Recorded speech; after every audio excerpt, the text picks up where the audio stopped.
All right, I'm typing it up because I'm curious about. Oh my goodness. Hold on one second. I already did that one. Oh, there we go. No. Okay, I'll get it, guys. Give me 1 second.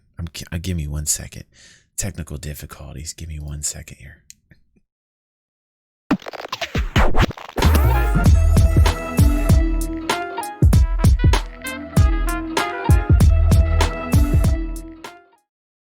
All right, guys.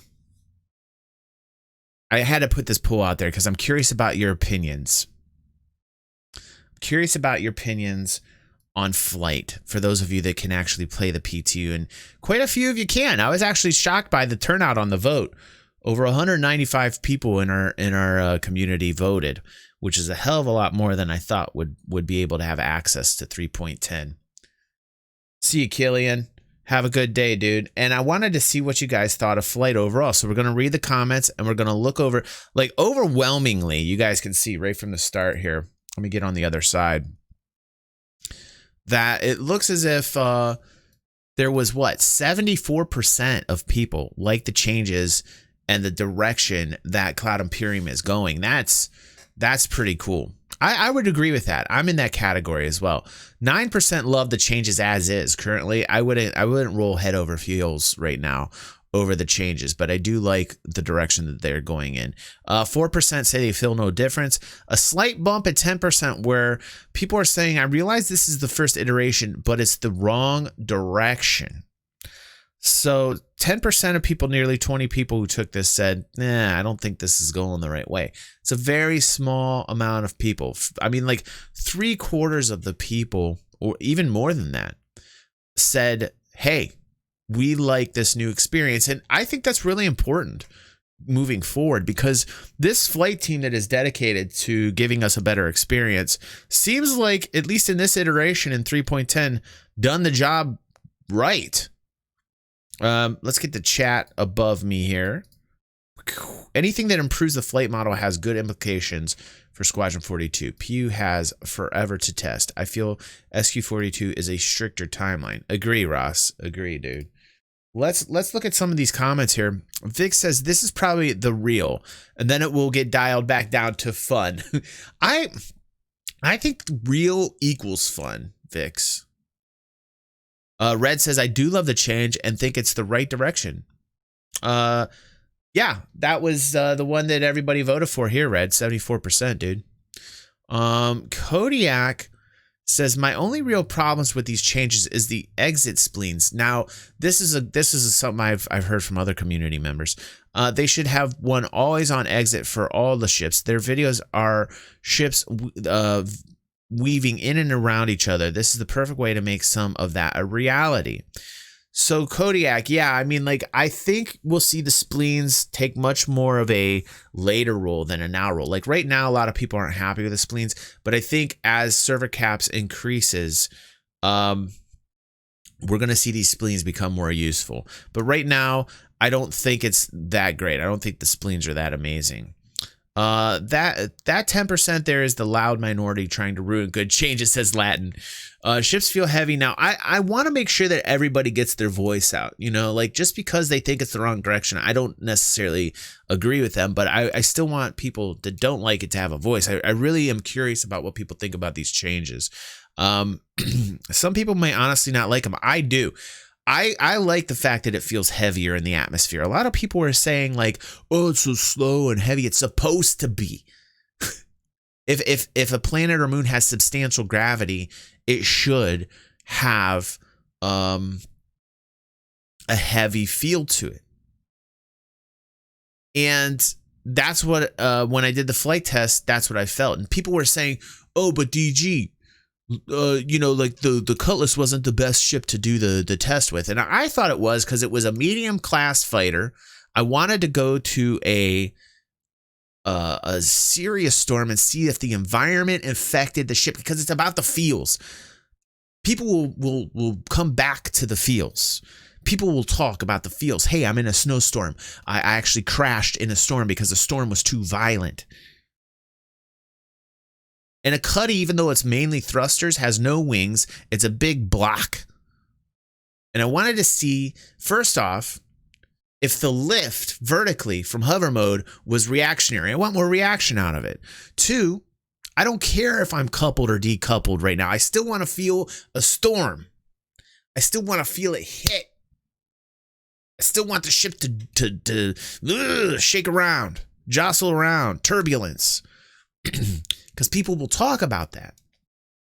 No, if you have a vanilla experience and you just glide through the storm and nothing happens to you, are you going to tell a friend about that? Oh, I had this hurricane hit me in the game, and boy, I just glided right through. Oh, that sounds really good. I can't wait to play that. You know what I mean? But anyhow, I'm getting off topic. Kodiak, yeah, I get what you're saying, bro. I get what you're saying. Vegna says, I'm really enjoying them ships. I'm really enjoying them. Ships feel more heavy now. Can't wait to see where else they take it. And you know what else I noticed is that it appears as if the changes are more internal going external than they're external going internal. Now, I've only tested with a few ships. I haven't tested really with a smaller ship yet, and I'm going to do that this week. But everything that with the new changes I felt are from the inside out, not the outside in. Currently. Thank you, Anarchy. Anarchy feeding my family. Thank you so much. They fixed the 600i thrusters. And then Latin. I was also hearing Latin, according to some of the posts I read, that the 600i is not so great right now. So I don't know if chat wants to confirm or you know, if you want to confirm that or not. But I was reading posts that were saying like 600i is borked, but I don't know. Heavy ships should den heavier, and I want a tug ship guide as to the spleens. Large ships will have this, in my opinion, and again, maybe I shouldn't talk about this because I talk about this on the podcast coming up for our VIP members and those that, I'll save this talk because I get much more in depth with this with the guys over at Cry Cow Gaming. And we talk about this. This is one of the topics we talk about is flight.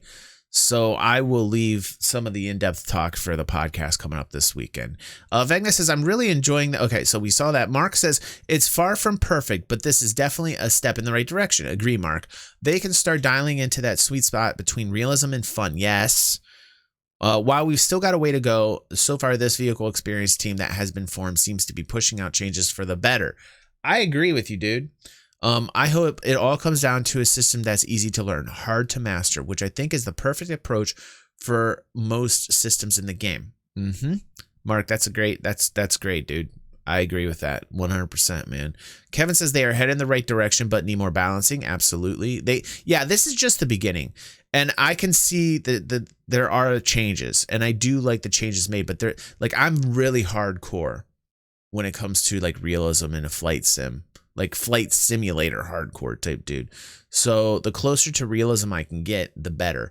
I think that there should be options in larger ships that aren't like flight intensive, right? That aren't like meant to be flown around and do loops and barrel rolls, you know, like larger ships like Caterpillars, Reclaimers, the largest based kind of ships that will land down on planets.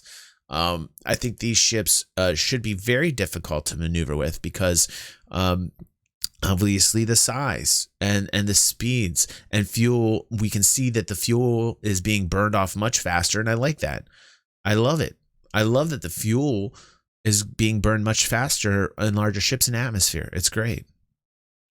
And then even Red Bear says, people call me hardcore. I never imagined I was hardcore in the past. I view myself as an average player.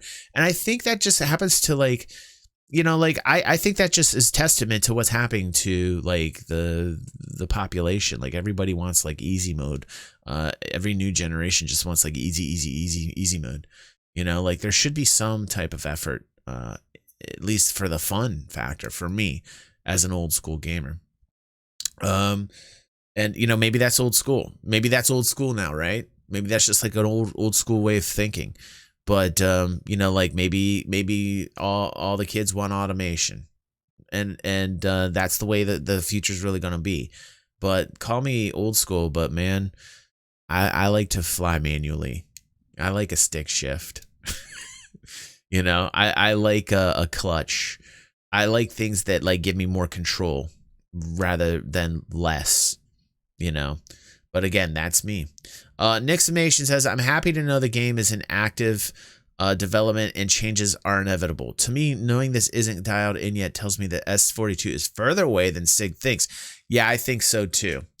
Nix. I think Squadron 42 is much farther out than initially I had thought, unfortunately. I don't believe a beta is going to release Q4 2020. I don't either as well. I think we're going into 2021 now, Nix, as far as Squadron 42. If they haven't gotten flight, a core mechanic of the game, figured out just yet, absolutely agree with you, Nix. Flight is gotta be flushed out. AI has gotta be flushed out before we can even imagine a close finish of Squadron 42. I feel there's a lot of anxiety to correct the way of flight because it's more of an opinion. Lucky me, I don't care much. I'm sure I'll be happy with what they do. I'm more interested in other things, but this is important to get right. Yeah, for me, it's very important. Like Nix, for me, like this is right up there with AI. This is right up there with server issues.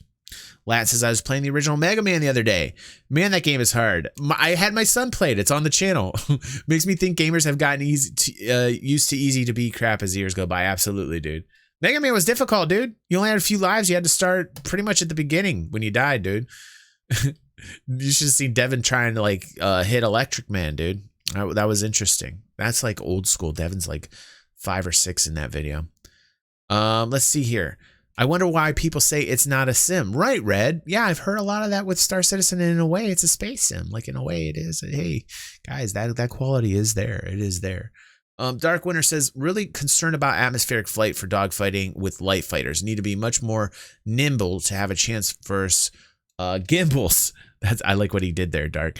Well, yeah, but again, when it comes to like atmospheric flight and fighting in atmospheric flight, we have to talk about the types of ships, the design of each ship. Like each ship should feel different when you fly it.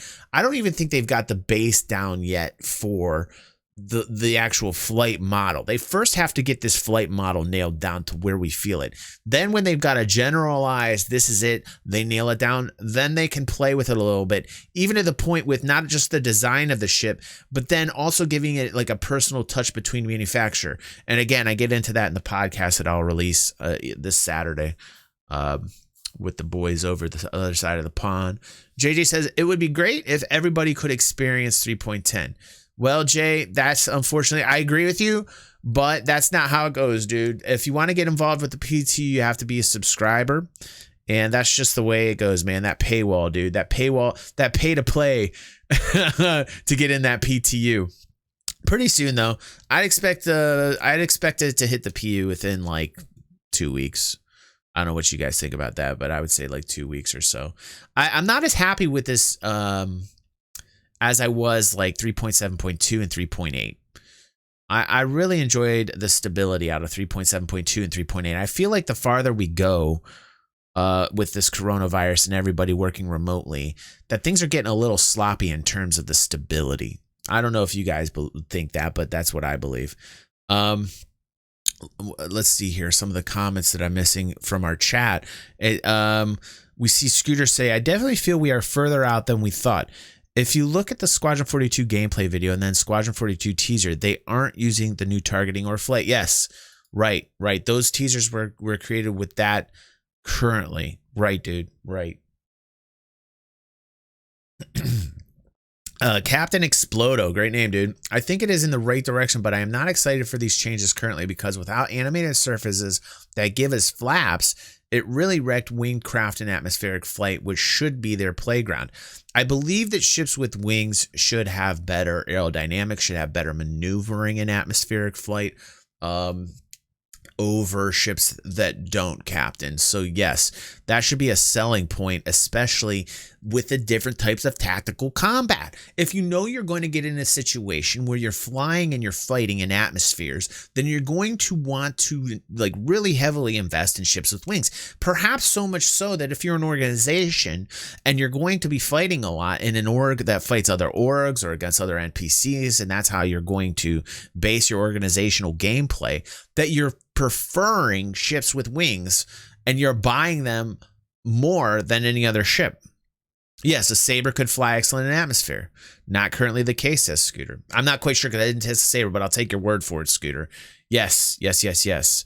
Like ships with wings should fly a lot better than ships without wings. And like my experience, my flight test on the channel with the Cuddy, I was slightly disappointed that the outside environment didn't have as much of an effect. And again, I get into that on the podcast I'll release for our VIP members coming up this weekend. Still the right direction though, says Captain. It was a step that needed completed no matter the order of how it is completed. Absolutely, absolutely, dude. It would be even better if your wings are shot off. You cannot land on the planet. Right. Like reactionary. Absolutely, Red Bear. Like a wing gets popped off. Boo, oh, shoot. Now it's like very hard to fly whatever it is you're flying.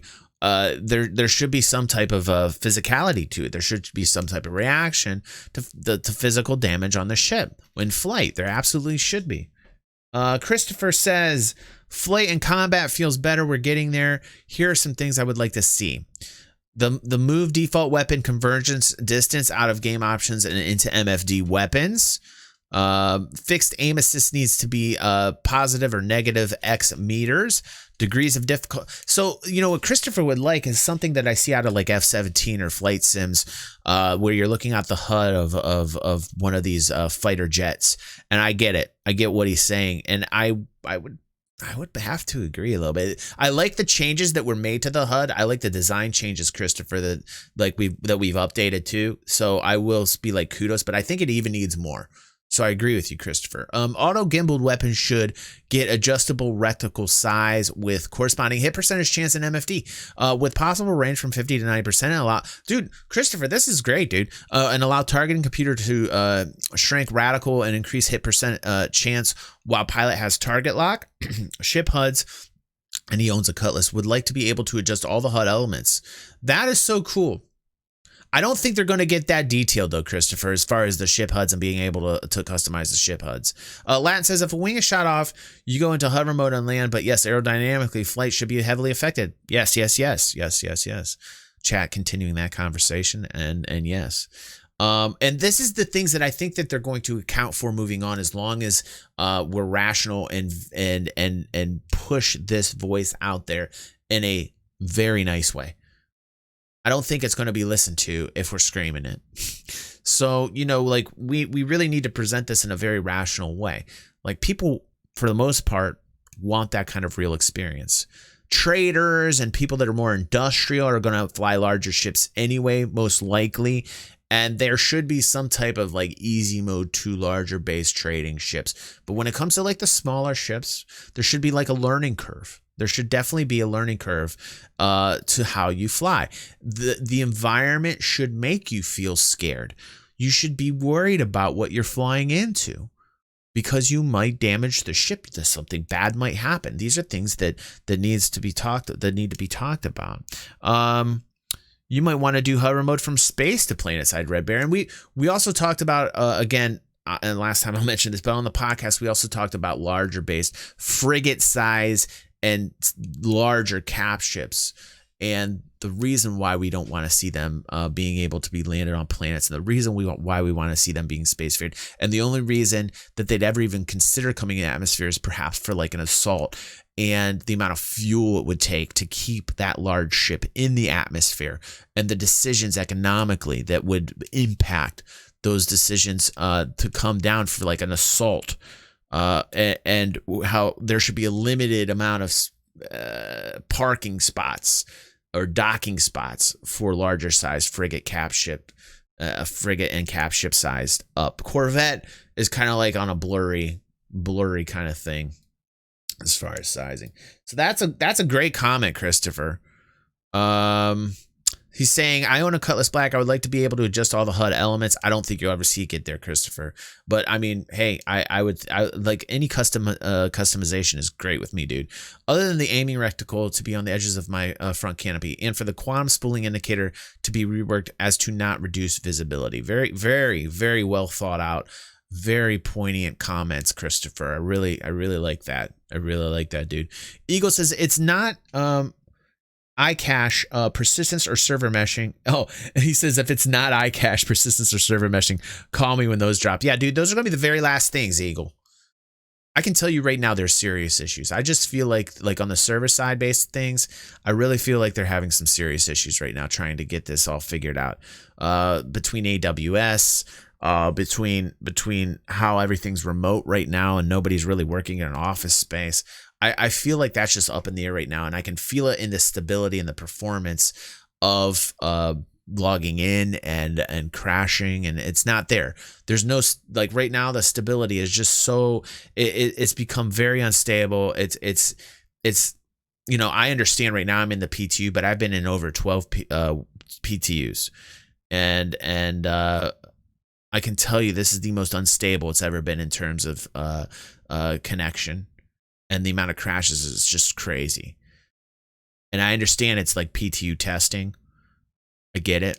But I mean, like, it was so hard to get content from 3.10 out on the channel. I've never had such a hard time to show you guys what 3.10 looks like or what a PTU looks like than 3.10. It was a nightmare. It was a nightmare. You think that this patch currently right now, Red Bear, the stability is a lot better? Did they just recently update? I hope so, because it's been a while for me. But like what I was working off of was a hot mess. So I hopefully they've fixed that. So that's nice to see, dude. But whew, man, I was crashing so often. Like, it was ridiculous. I could barely get 20 minutes out at a time. He played a 2 hour straight, no problems. Okay, good. So it looks like maybe they're doing something on the server side of things. Hopefully, after 2 hours, you had to go to bed. Michael says, "I'm not an avocado." You don't need to be an avocado to hit the PTU first wave, Michael. As long as you're a subscriber, you'll have access, and as long as you're actively reporting, you know, you pretty much stay in the good graces. Latin says, "I feel iCache and server meshing is giving them a run for their money." Absolutely agree, Latin. Realistically speaking, iCache and server meshing 2022 at earliest. Yeah, unless they get somebody or a team together that can really attack this, I would have to agree with you, Latin. And like, this is the scariest part about the project for me. It's really the scariest part of the project for me, because without that, the game that we want's not going to be a reality, and it should be a video onto its own. I really should focus on a video based upon that, but I think a lot of us know that already. It's absolutely what the whole project hinges on, Scooter. And you know, like, trust me, Chris and Cloud Imperium know it too. But I would like a lot more talks in this regards. I would like to, like, what happened to Pillar Talk? I really want a Pillar Talk based on this. Server related issues. I think it needs to happen. It's more like Pillow Talk, says Red Bear. Lance says, "That's a problem though. There aren't enough people with the necessary skills to add to the team of programmers." And that's the other thing that makes me nervous too, Latin, is every time I go to the site, every time I go to the Cloud Imperium site, there are so many. I don't know how often they update that, or if they just kind of are very lax about not updating it. But from what I see, they're like, the amount of positions there and the very basic core areas that are most important, like AI, programming, server related jobs, you know, it makes me a little nervous. It does. It really does. But you know, hey, we'll just continue covering and see where we're going from here. I really want to see the P&L from 2019 as well. I'm curious about the expenses. Network programming, right? Thank you, Red Bear. I'm all right says, "I need to fly more ships to answer the question. Unfortunately, fortunately, actually, I'm in the middle of bringing my dual Virpil Alpha and CM2. Yeah, I'm so jealous of people with dual stick or HOTAS setups, because I do not have one. long ago. My children broke it, and I'm like completely mouse and keyboard right now, so I'm saving up for it because man, I had an old Thrustmaster that was really nice, and I used it a lot for Elite Dangerous, and man, I had a lot of fun. I am in the middle of bringing my dual Virpil Alphas and CM2 throttle online, so it might be a bit before I can say anything meaningful, as that is way too much change to filter at once. And that's another reason why I focused the test flight on like outside elements. I realized, like, as far as maneuvering with mouse and keyboard, I'm not going to be able to test much in that way. But I want to see, I'm able to see how the outside environment affects the ship. And I really was underwhelmed by that. They need to put a lot more work into that. Might stop this with the TOW project. Not sure it's going to help the game, to be honest. Yeah, and I also was reading something to the effect that TOW was actually started in 2018. Can't remember where I read that, and that's not confirmed because I haven't really checked into it. But I saw a little blurb somewhere that was saying that TOW, Theaters of War, was something that they had actually started in 2018. I thought it was relatively new as far as the development, which kind of made me go, Latin says one of my all-time favorite episodes is those they did for for the server-side object container streaming episodes. Yeah, I like those too. The really technical ones. Yeah, I really enjoyed those as well. So anyway, back to Allright's comment. He's saying that I did fly my Titan with my T1600s, and I could absolutely feel the atmosphere. That's great. The wind impacts since changed, still not 100% correct, were terrible, and the roll rate was atrocious. The Avenger also felt like it was flying through something sticky. For a first iteration of the 5th flight model, may not be absolutely terrible. Needs control surfaces for ships that have that airplane look, and the roll rates to be much, like your variables, like your speed and shape of aerodynamic of ship. Right. All right. I absolutely agree. Ship speeds probably need to be tweaked a bit as well. I noticed that the thrust I noticed that the thrust was muted. I noticed that the amount of power from the thrust, at least it felt like you needed more thrust. I was cool with that. But as far as like speed forward, momentum forward, they could tweak that and up it up a notch. I think, all right. That's, again, my opinion from the test flight that I had. So thank you. Thank you. That was a great comment. Cyril says, I keep getting 30Ks. Yes, he's got my issue. He's got my issue. It's exactly what was happening to me. Exactly what was happening to me, dude. So, I don't know.